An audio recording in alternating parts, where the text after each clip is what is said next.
fighting again in the Gaza Strip. I myself might be called up in a month. Do you think that's the way to pressure Hamas to get to a deal? And do you think blocking humanitarian aid is also an effective pressure? Well, you know how I feel about the Gaza Strip. I think it's an incredible piece of important real estate, and I think it's something that we would be involved in, but having a peace force like the United States there, controlling and owning the Gaza Strip would be a good thing.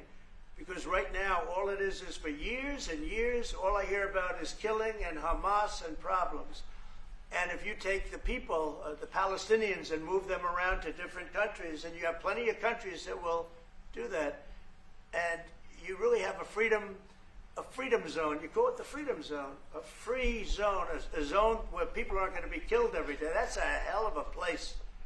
It's you know what I call it, a great location that nobody wants to live in, because they really don't. And when they have good living, real living, where Hamas and all of the problems they have, the level of death on the Gaza Strip is just incredible. And I've said it. I don't understand why Israel ever gave it up. Israel owned it. It wasn't this man, so I can say it. He wouldn't have given it up. I know him very well. There's no way. They took oceanfront property and they gave it to people for peace.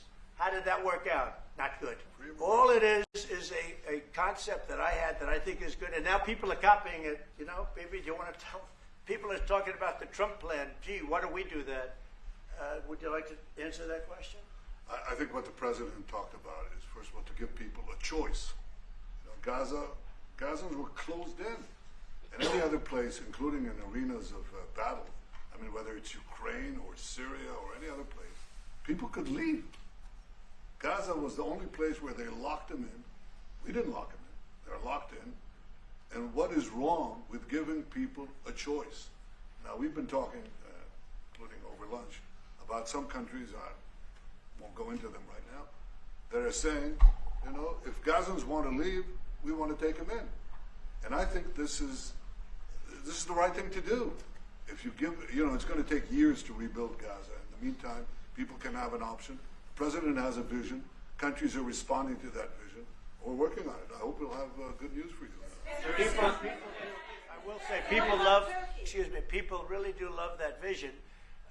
It's a long-term vision, but so importantly is to have that be a safe field, because you're right smack in the middle of the Middle East. You're right along Israel. It should have never, ever been given away. It shouldn't have been given away by Israel.